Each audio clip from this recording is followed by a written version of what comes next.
이 시간 하나님의 말씀은 데살로니가전서 4장 16절 말씀입니다. 주께서 호령과 천사장의 소리와 하나님의 나팔로 치니 하늘로조차 강림하시리니 그리스도 안에서 죽은 자들이 먼저 일어나고 그 후에 우리 살아남은 자도 저희와 함께 구름 속으로 끌어올려 공중에서 주를 영접하게 하시리니 그리하여 우리가 항상 주와 함께 있으리라. 아멘. 오늘 이 시간에는 휴거에 관한 말씀을 증거하고자 합니다. 들림받는다는 것, 한자식 표현으로 휴거에 관한 말씀입니다.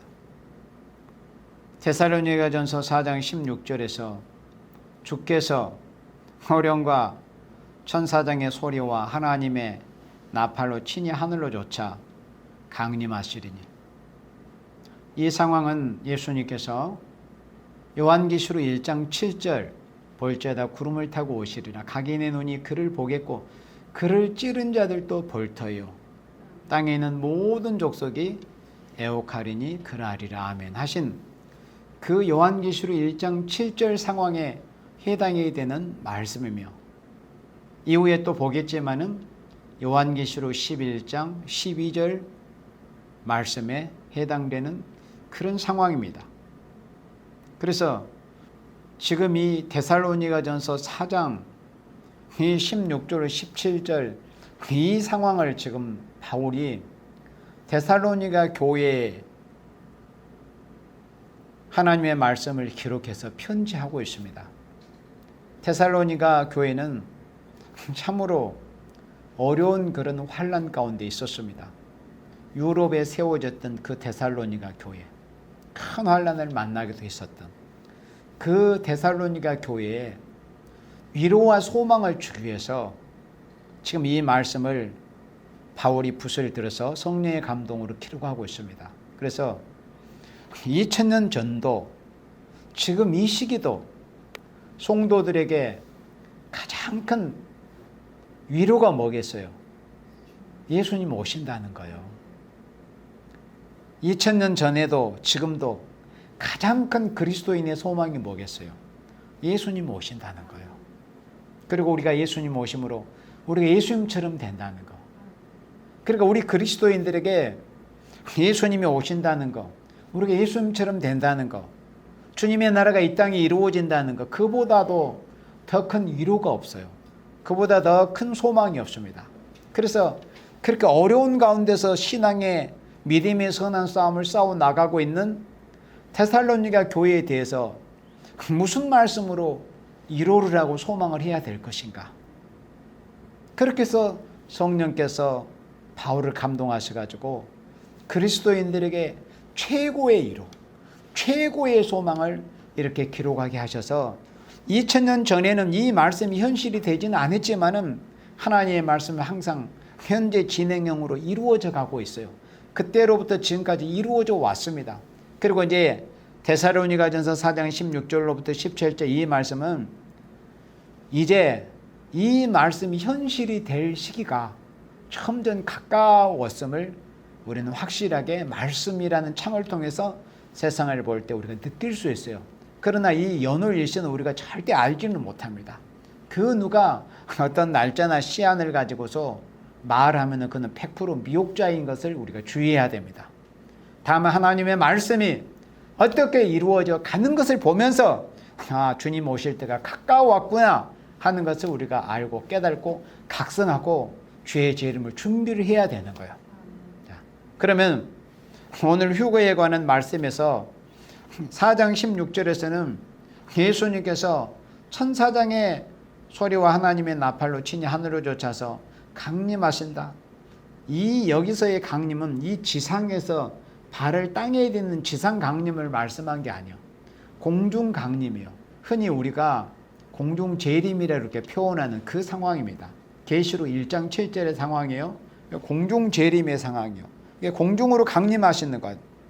공중으로 강림하신다는 것. 하나님 보좌 우편에 계셨던 성자 예수님께서 하늘로 쫓아 강림하시리니 그리스도 안에서 죽은 자들이 먼저 일어나고, 그래 이들이 누구냐면은 이제 요한계시록 20장 4절에서 해당이 되는 말씀인데, 그리스도 안에서 죽은 자들이 먼저 일어난다는 것은 부활한다는 걸 의미하는 거예요.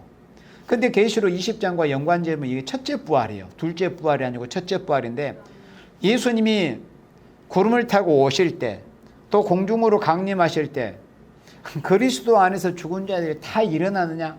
그렇지 않는 것을 우리가 또 계시록 20장 4절에서 볼 수 있어요. 그리스도 안에서 죽은 자들이 먼저 일어난다. 이 말씀은 순교자를 의미한다는 것을 계시록 20장 4절과 연결시켜 볼 때 우리가 알 수 있습니다. 그러면 이분들이 누구겠어요?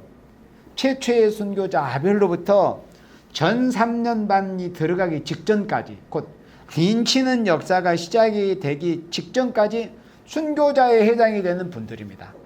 일단 인치는 역사가 시작이 돼버리면은, 전 3년 반이 시작이 돼버리면은, 그때는 이제 육체가 죽어서 순교하는 그런 일이 해당이 되는 게 아니에요. 인마된 종들이 원수들한테 피해를 당하지 않고 살아서 역사를 해야 될 때이기 때문에, 전 3년 반이 시작이 되면은, 인치는 역사, 인마된 종들이 나오기 시작을 하면은 이제 더 이상 아벨처럼 원수들한테 물리적으로 타격을 받아가지고 죽는 그런 순교자가 해당이 되는 게 아니에요. 예. 그래서 그 전에, 우리가 전 3년 반이 시작이 되기 전에, 인치는 역사가 시작이 되기 전에 우리는 하나님 앞에 인마될 사람들로서, 우리가 인정받을 사람으로서 우리가 준비를 해야 되는 것. 그런 시기가 바로 지금 이 시기입니다. 그러니 어떻게 보면은 지금 이 시기가 오히려 전 3년 반이라는 기간보다 더 중요한 시기라고도 할 수 있어요. 전 3년 반 우리가 준비하는 기간이기 때문에, 우리가 하나님 앞에 인정받을 수 있는 기간이기 때문에, 준비를 해야 되는 기간이기 때문에, 일단 전 3년 반이 시작이 되면 인을 치는 역사에 이제 본격적으로 들어가게 되는 거예요. 그래, 그런 때를 앞두고 우리가 준비해야 돼요. 왜? 우리가 들림받기를 소망하기 위해서, 들림받기를 목적을 하고서. 그래서 그리스도 안에서 죽은 자들이 먼저 일어난다는 것은 첫째 부활에 이렇게 참여하는 순교자들에 해당이 됩니다.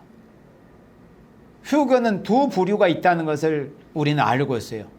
두 부류의 사람들이 휴거를 하게 된다는 거예요. 자, 그리고 17절에 그 후에, 그러니까 첫 번째 부류는 아벨로부터 전 3년 반이 시작되기 직전까지, 그래 인치는 역사가 시작되기 직전까지 순교하신 분들이 이 첫째 부활에 참여해서 예수님 공중 재림하실 때, 공중 강림하실 때 그리스도 안에서 죽은 자들이 먼저 일어나는 이런 첫째 부활이 있고, 그리고 나서 17절에 그 후에 우리 살아남은 자도 저희와 함께, 저희는 누구겠어요? 순교자들이죠. 첫째 부활에 참여한 분들, 저희와 함께 구름 속으로 끌어올려. 자, 구름 속으로 끌어올린다는 이 우리의 한글식 표현으로 끌어올려, 이 표현, 그래 이 표현 끌어올린다는 이 넉자의 이 표현을 한자화해서 휴거라고 하는 거예요. 예, 끌어, 이끌 휴, 그 다음에 올려, 들어 올린다, 들것자, 이렇게 해가지고 휴거라고 이렇게 표현을 합니다. 그런데 휴거한다, 끌어올린다, 저희와 함께 구름 속으로 끌어올려 공중에서 주를 영접하게 하시리니, 그리고 휴거한다는 거죠. 그래야 우리가 항상 주와 함께 있으리라. 그러니까 휴거의 두 부류가 있는데, 첫 번째 부류는 데살로니가전서 4장 16절에 아벨로부터 현 3년 반 인치는 역사가 시작되기 직전까지 원수들에게 의해서 육체가 실제로 죽임을 당한 그런 순교자들이 바로 16절에 해당이 되는 첫 번째 휴거의 부류입니다.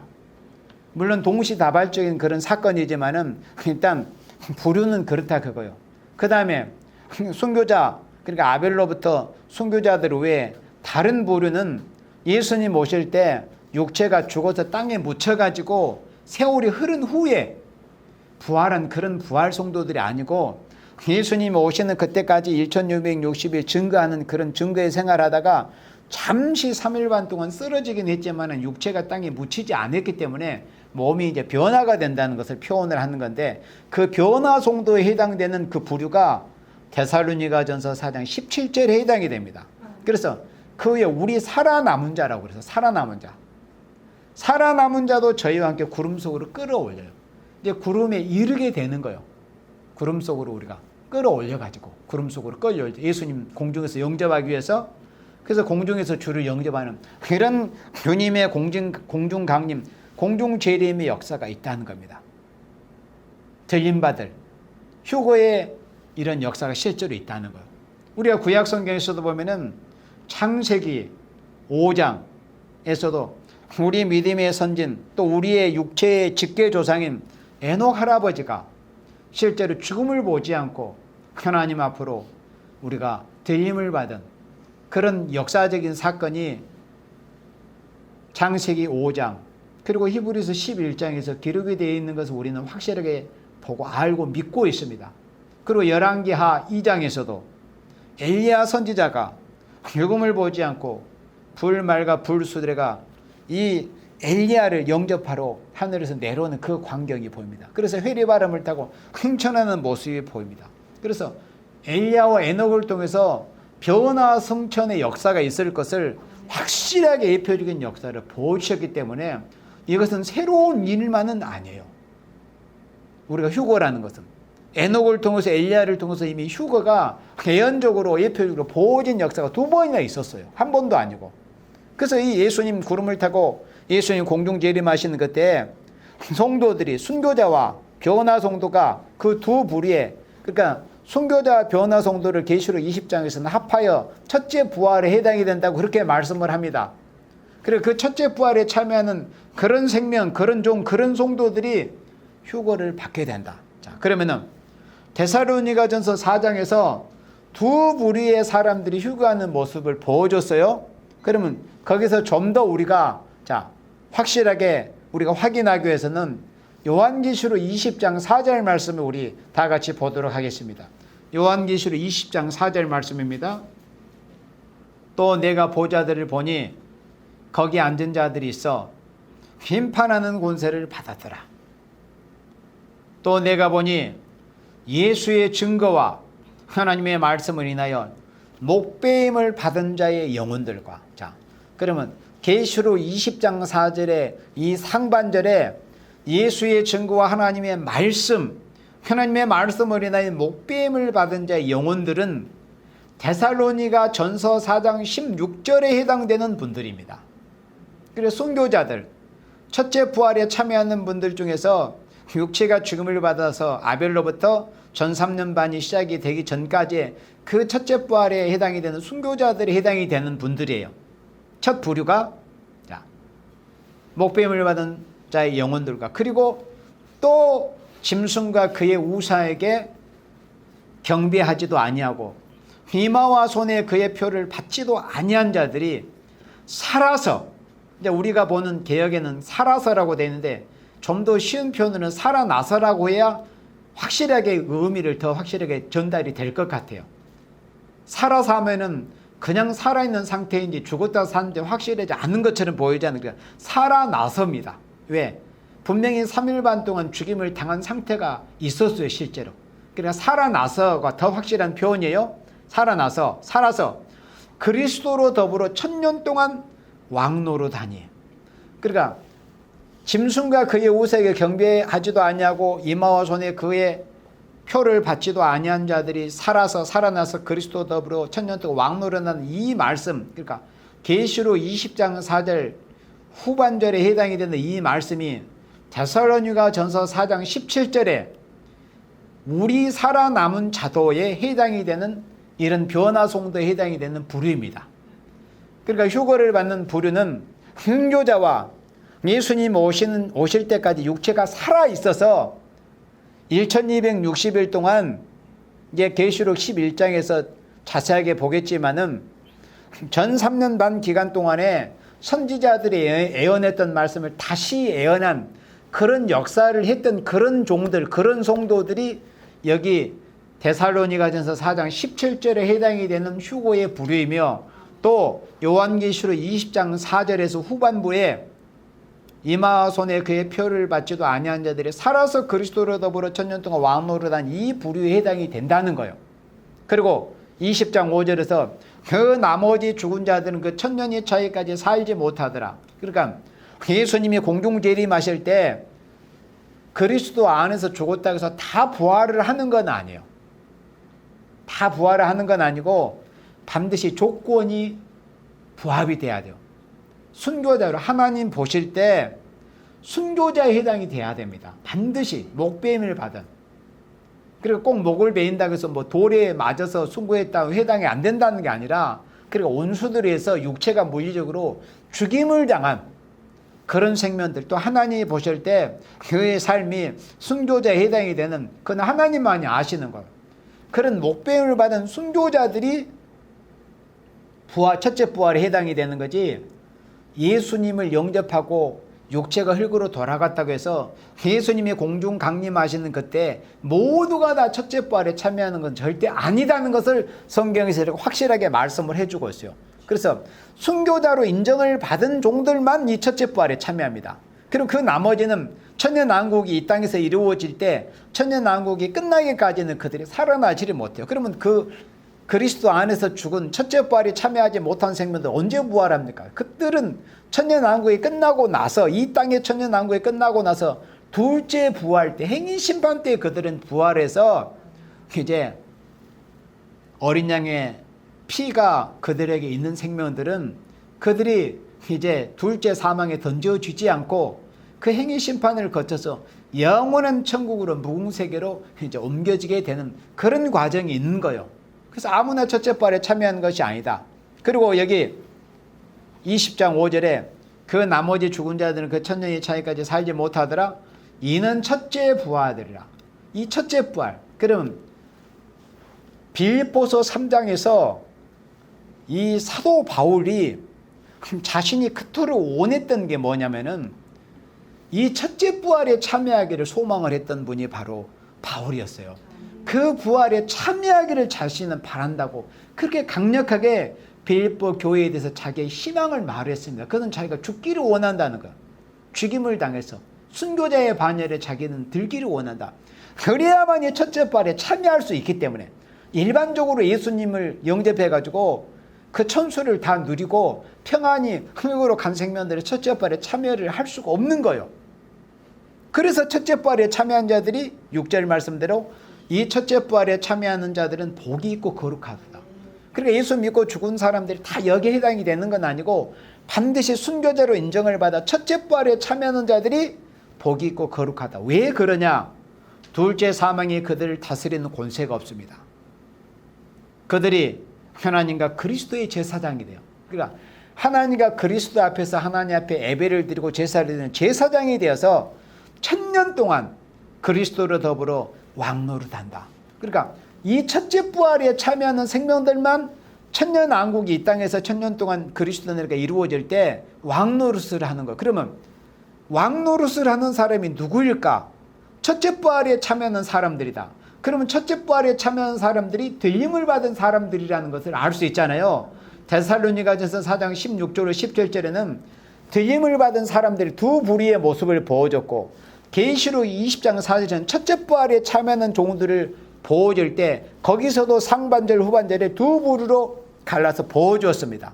순교자들과 예수님이 오셨는 그때 살아서 역사를 하다가 잠시 3일 반 동안 쓰러지는 그런 과정은 있었지만은 육체가 썩지 않고 땅에 묻히지 않고 몸이 변화돼서 예수님을 살아서 영접하는, 그러니까 데살로니가 전서 4장 17절의 표현대로 우리 살아남은 자도에 해당이 되는 그러한 종들, 육체가 썩지 않고 땅에 묻히지 않고 몸이 3일 반 동안 쓰러져 있다가 몸이 변화돼서 예수님을 공중에서 영접하는 이런 부류의 생명들이 천년 동안 이 땅에서 그리스도의 나라가 이루어질 때 하나님과 그리스도의 제사장이 되어서 천년 동안 왕노릇을 하게 된다. 왕권의 축복을 받게 된다는 거예요. 그렇다면은 첫째 부활에 참여하는 생명들만이 왕노릇을 할 수 있고, 반드시 들림을 받는 사람이 돼야만이 왕노릇을 할 수 있다는 것을 알 수 있고, 그리고 왕노릇은 휴거하는, 들림을 받은 사람들만에게만 왕권이 해당이 된다는 거예요. 그러니까 왕권을 받는다는 의미는 휴거받는 사람들만 왕권의 축복을 받을 수 있어요. 순교자와 변화송도만이 들림을 받고 첫째 부활에 참여하고 들림을 받고 휴거를 받는 거기 때문에 그분들만이 여기 계시록 20장 6절 말씀대로 이 생명들만이 하나님과 그리스도의 제사장이 되어 천년 동안 그리스도와 더불어 왕노릇하리라. 이게 왕권의 축복을 받아요. 그러면 사람들이, 예수 믿는 사람들 성경에서 왕노릇을 한다는 것을 소망을 발견을 했다면은, 그러면 왕노릇을 하려면 어떻게 해야 되는가? 순교자로 인정을 받아야 돼요. 그러면 순교자로 인정을 받는 것은 두 부류라고 그랬어요. 육체가 죽음을 당해서 순교자로 인정을 받을 것인가, 아니면은 죽지 않고 살아서 예수님을 맞이하는 변화송도, 그러니까 살아있으면서, 육체는 살아있으면서 마치 죽는 것처럼, 날마다 나는 종로라는 그런 말씀처럼 육체가 살아있으면서 산순교로 인정을 받아서, 순교자로 인정을 받아서 들림을 받아서 천년 동안 왕노릇하게 될 그 왕권에 참여할 것인가, 이 두 부류의 왕권에 두 부류가 있다는 거예요. 자, 그러면은 첫째 부활에 참여한 순교자는 우리가 쉽게 어렵지 않게, 아벨처럼, 세례 요한처럼, 스데반 집사님처럼 그렇게 원수들한테 죽임을 당하면 순교자가 돼서 첫째 부활에 참여하고 예수님 공중 재림하실 때 들림을 받아서 이 땅에 그리스도의 나라가 천년 동안 이루어질 때 그리스도로 더불어서 천년 왕노릇 하는구나, 이게 쉽게 정리해도 알 수가 있잖아요. 그런데 굉장히 좀 애매한 게 뭐냐면은, 우리 살아남아 있는 자가 누구냐는 거죠. 우리 살아남은 자가 누구냐? 우리 살아남은 자가 누구냐? 이것을 오늘의 교회들이 사실은 확실히 알지를 못합니다. 그러니까 종말론을 말하고 계시록을 전한다고는 하지만은 사실은 잘못 전하고 있는 거예요. 우리 살아남은 자가 누구인가에, 어떤 사람들에게 해당이 된다는 것은 사실은 요한계시록 11장을 제대로 알지를 못하면은 우리 살아남은 자에 해당이 되는 사람들이 누구인가를 정확하게 알지를 못하게 되는 겁니다. 자, 그러면은 우리 데살로니가전서 4장 17절에서 우리 살아남은 자도 저희와 함께 구름 속으로 끌어올린다는 이 말씀에 해당이 되는 이들이 과연 누구인가?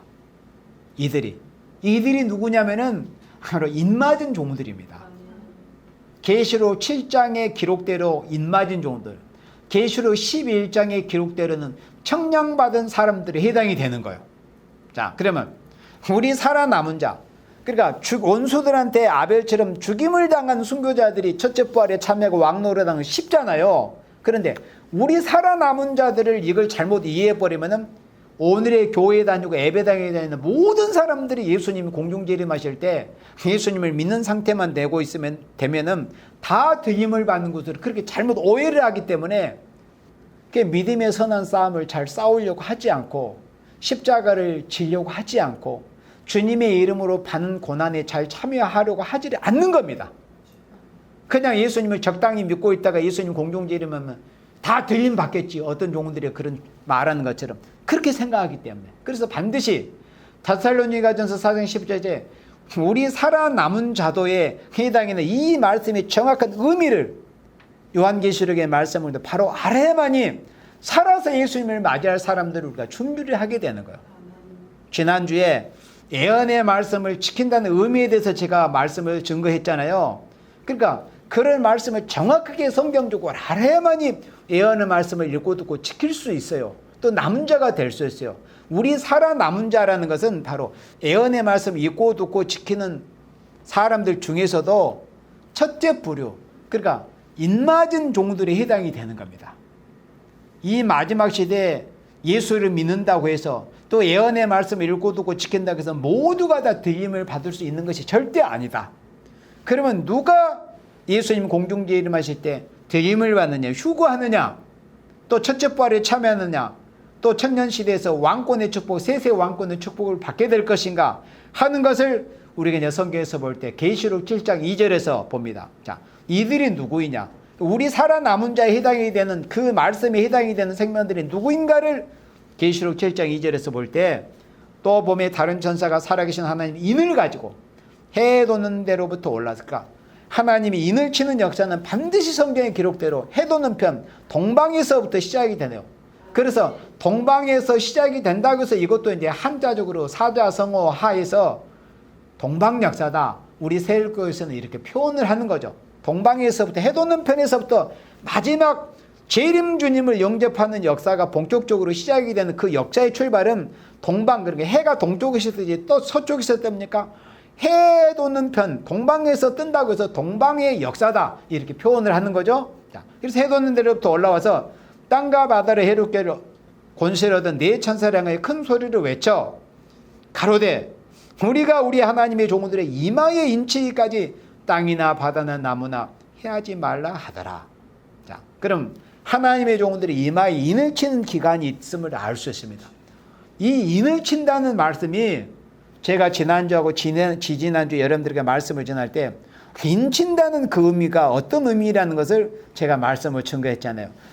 여기 계시록 7장 2절로 3절까지는 하나님이 인맞은 종들, 인치는 역사가 시작이 돼서 종들이 결국은 인을 치는 역사, 인맞은 종들이 14만 4천까지 계시록 7장 8절에까지 14만 4천이 인을 맞는다는 그런 모습이 계시록 7장 8절까지 기록이 됐고, 그 나머지 부류, 그러니까 정말에 살아서 주님을 맞이해서 아름다운 새 땅 새 시대에 들어갈 부류도 또 역시 두 부류예요.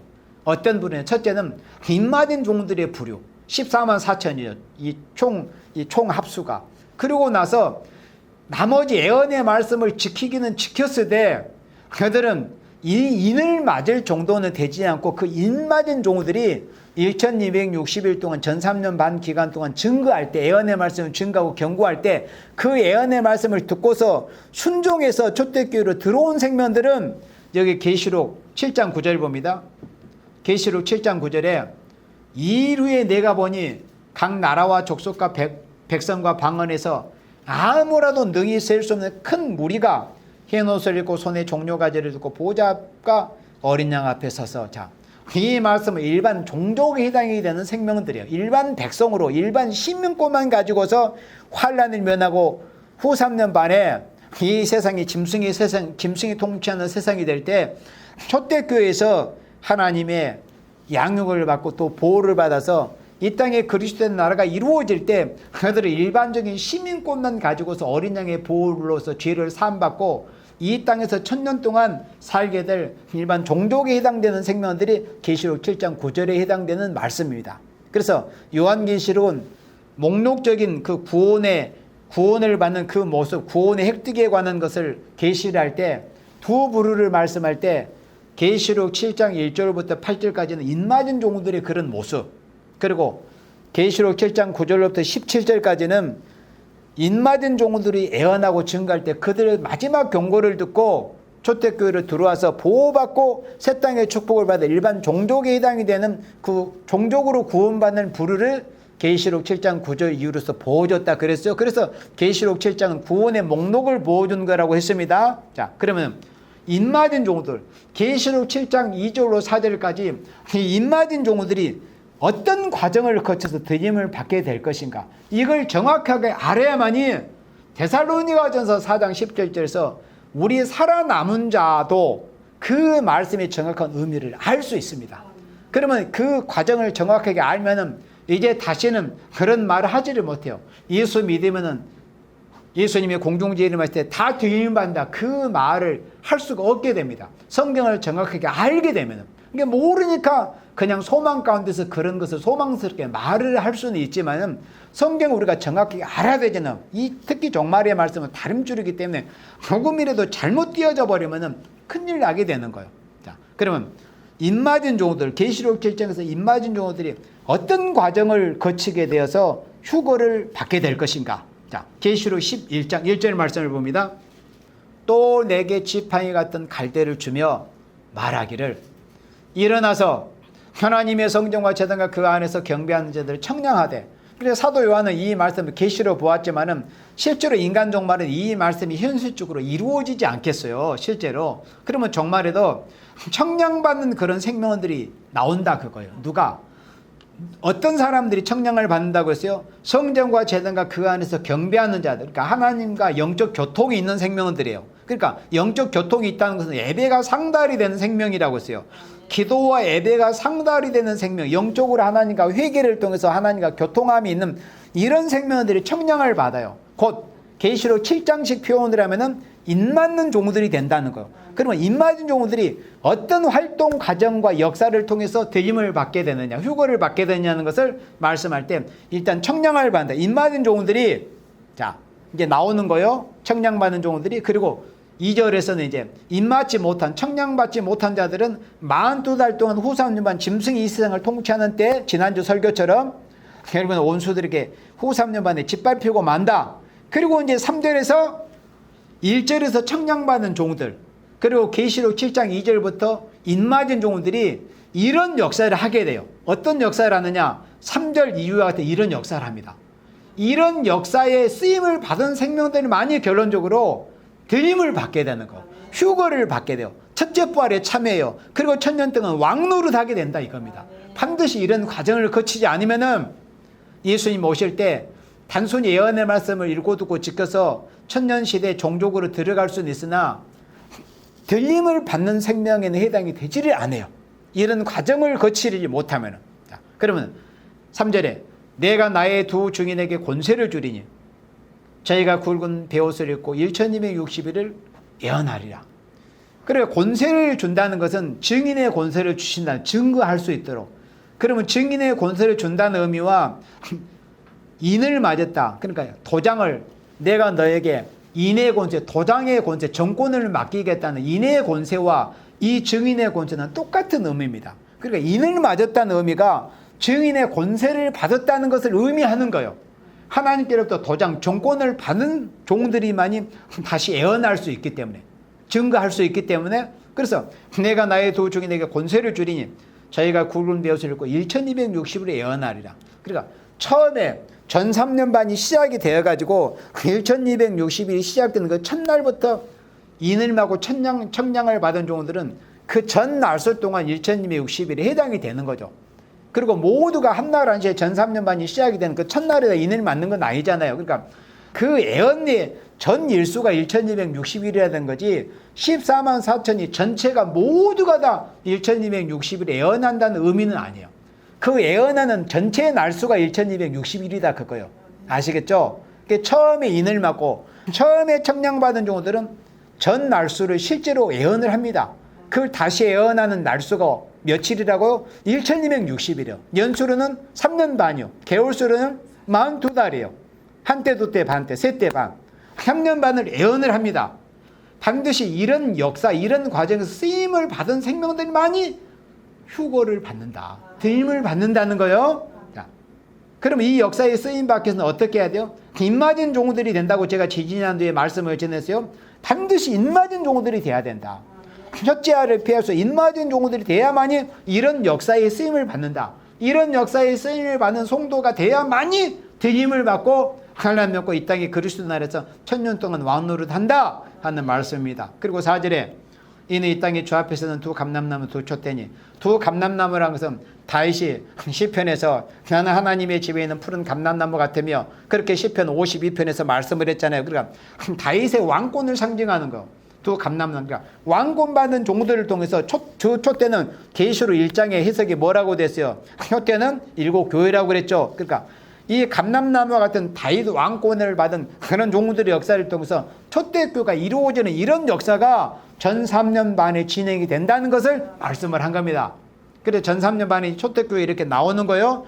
감람나무 같은 이런 종들을 통해서 14만 4천의 종들을 통해서. 그리고 5절에 만일 누구든지 저희를 해하고냐. 저희가 누구요? 입맞은 종들이요. 청량을 받은 종들입니다. 증인 권세를 받은 종들이요. 지금은 이 증인 권세를 받은 종들이 있습니까? 없습니까? 아무도 없어요. 저 역시도 아직 증인의 권세를 받지를 못해서, 만약에 전한 그 누구가 증인의 권세를 받았다는 것은 뭘 의미한다고 했어요? 전 3년 반에 들어갔음을 의미한다고 했어요. 그러니까 아직은 아무도 우리가 여전히 부족한 상태에 있기 때문에 증인의 권세를 받은 종, 인맞은 종들은 아무도 없습니다. 아무도 지금까지 하나님이 인을 맞은 생명은 없어요. 만약에 한 종이라도 인을 맞은 생명이 있다면 전 3년 만에 들어갔다는 것을 의미한다는 거예요. 그런데 앞으로 그런 때가 오지 않겠어요? 우리가 준비 과정을 통해서 하나님께 인정만 받으면은, 자, 그러면 만일 누구든지 저희를 해하고자 한들, 입맞은 종, 청량받은 종들이 해하고자 한들 저희 입에서 불이 나서 그 원수를 소멸할지니 누구든지 해하려면 반드시 이와 같이 죽임을 당하리라.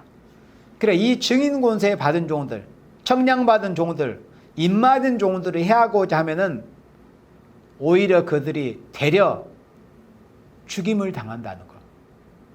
그 역사가 이제 6절까지 계속 이어져요. 자기가 권세를 가지고 하늘을 닫아 그 예언을 하는 동안 비 오지 못하게 하고, 또 권세를 가지고 물을 베내 피되게 하고, 아무 때든지 원하는 대로 여러 가지 재앙으로 땅을 치리로다. 자, 그러면 5절을 6절을 읽어볼 때 구약시대에 하나님의 종들 중에서 어떤 종이 연상이 됩니까? 자, 5절에서 보면은 저희를 해하고자 이제 불이 나서 온수를 소멸한다, 이런 예언이 있잖아요. 실제로 보면은 엘리야 선지자가 이런 역사를 실질적으로 했어요. 그건 어떤 신화나 소설도 아닙니다. 실제 역사입니다. 그 북이스라엘의 왕이 엘리야를 잡으러 졸개들을 보냈을 때 50부장과 50인을 2번씩이나 살라버린 게 도합 102명이에요. 50인과 50부장을 2번 딱 살라버렸어요. 그게 102명이죠. 세 번째 갔을 때 어땠어? 그때는 벌써 숙였습니다. 그러니까 죽지 않았죠. 그러니까 이미 이런 역사가 정말에 갑자기 없던 일이 일어나는 게 아니에요. 실제로 구약시대에 이런 역사가 실제로 에녹도 그렇고 엘리야도 그렇고 그런 역사가 실질적으로 예언적으로 이루어졌던 역사입니다. 그리고 6절에서는 저희가 권세를 가지고 하늘을 닫아 그 예언을 하는 날 동안 비 오지 못하고, 엘리야가 실제로 기도했더니 3년 반 비는 고사하고 이슬도 내리자 우루가 그쳤다고 그랬죠. 그리고 엘리야를 연상하잖아요. 그리고 엘리야가 그때 당시에 하나님께 받은 그 영권을 정말에 14만세전 증인 권세 받은 인맞은 종들, 청량받은 종들은, 증인 권세를 받은 종들은 엘리야가 그때 당시에 받은 그 영권을 받게 되는 거예요. 하늘을 닫아버려. 그래서 비 오지 못하게 한다는 것은 지금 은사로 역사하신 이 성령의 역사가 다 거두어 가버린다는 거. 하늘의 문이 닫혀가지고. 그런 엘리야 같은 이런 영권. 그리고 또 권세를 가지고 물을 베내 피되게 하고, 아무 때든지 원하는 대로 여러 가지 재앙으로 땅을 치르라. 그 물이 피되게 하는 것은 누구가 또 연상이 됩니까? 모세가 연상이 되지 않습니까? 하나님께서 모세를 통해서 출애굽 역사 때 애굽을 10가지 재앙으로 쳤습니다. 10가지 재앙으로 쳤어요. 그 10가지 재앙 중에 물이 변해서 피가 되는, 그 하수가 피가 되는 그런 역사도 실제로 예언적으로 있었습니다. 이거는 뭐 새로운 역사가 아니라. 그러나 그런 예언적인 역사가 이제 실제로 현실이 돼서 있는데, 그 엘리야나 모세가 행했던 그런 역사보다도 훨씬 더 강하고 규모가 큰 7배나 더 강한, 그러니까는 선지서에서는 그런 예적 일을 기억도 하지 말라는 식으로, 그거는 뭐냐, 무시하라는 뜻이 아니라 그런 예언적으로 보여주는 그런 역사는 비교할 수 없는 역사가 있다는 것을 그런 식으로 표현을 한 겁니다. 그리고 정말의 역사가 마치 엘리야와 같은 그런 역사, 모세와 같은 그런 역사, 엘리야에게 임했던 그런 영권, 모세에게 임했던 그런 권세 역사가 청량받은 종, 인맞은 종, 증인 권세 받은 종들에게 그대로 임하게 된다는 것. 이런 역사의 쓰임을 받은 생명이 어떻게 된다? 들림을 받는다. 휴거받는다. 아무나 들림을 받는 것이 아니다. 나머지 사람들이 예언의 말씀을 읽고 듣고 지켰할지라도 단순히 보호를 받아서 새 땅의 축복을 받게 된다 하는 말씀입니다. 그리고 7절에 저희가 그 증거를 마칠 때 무적행으로부터 올라오는 짐승이 저희로 더불어 전쟁에 일으켜 저희를 이기고 저희를 죽일 텐저. 그래 이제 죽임을 당해요. 왜 그래요? 더 이상 증거할 필요가 없기 때문에, 증거의 날수 1260일이 이제 당 만기가 찼기 때문에 이제는 더 이상 증거에서 깨우치거나 살릴 만한 그런 생명이 없다 이겁니다. 그래서 하나님께서 강제적으로, 마치 노아 할아버지가 방주를 다 준비할 때 여호와께서 방주의 문을 닫으셨다고 그랬어요. 여호와께서 방주의 문을 닫으시니라 하신 그 말씀처럼 구원의 문이 이곳으로서 완전히 닫혀버리는 거예요. 그래서 이제 더 이상 증거할 필요가 없기 때문에 원수들에게 죽임을 당해서 3일 반 동안 육체가 생물학적으로 죽임을 당해서 쓰러져 있어요. 그러니까 첫째 부활에 해당이 되는 그 말씀이 성립이 되는 거지, 그냥 죽은 척 한다면은 첫째 부활에 해당이 되지를 않는 거예요. 8절에 저희 시체가 큰 성길에 있으리니 그 성은 영적으로 하면 소돔이라고 하다고 애굽이라고 하니 곧 저희 주께서 십자가에 못 박히신 곳이다.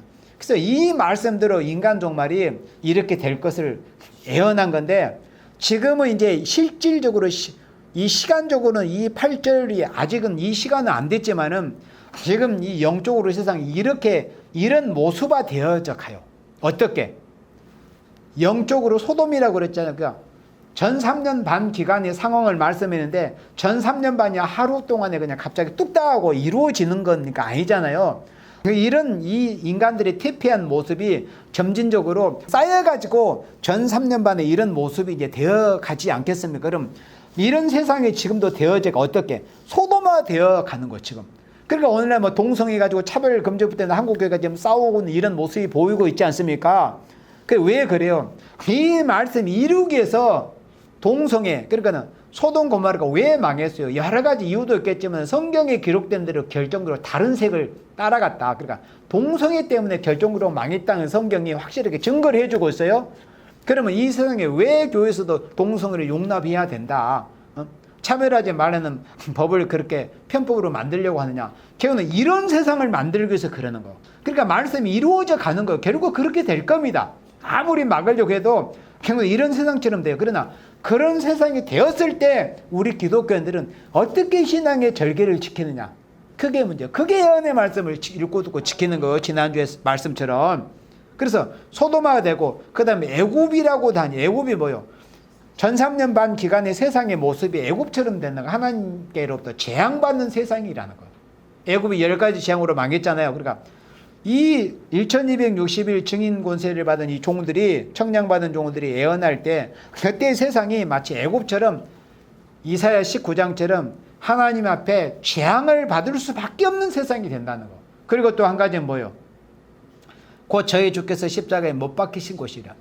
예수님께서 십자가에서 못 박히신 지가 지금도 2000년이 지났는데 이게 무슨 말씀이냐? 예수님이 다시 십자가에 못 박히신다는 거냐? 아니면 뭐 타임머신 타고 2000년으로 돌아간다는 것이냐? 이런 의미가 아니에요. 저희 주께서 십자가에 못 박히신다는 것은 예수님께서 십자가에 못 박히신다는 것은 뭘 의미하는 거예요? 율법의 저주를 받으셨다는 거예요. 율법의 저주, 예수님께서 십자가에 못 박히신 것은 그 노뱀을 바르면 살았잖아요. 그 노뱀은 저주를 상징하는 거예요. 그러니까 십자가에 못 박히신 곳이라는 것은 하나님이 예수님을 저주해버렸잖아요. 율법의 저주를 예수님에게 쏟아 부어버려. 그 저주를 사실은 누가 받아야 돼요?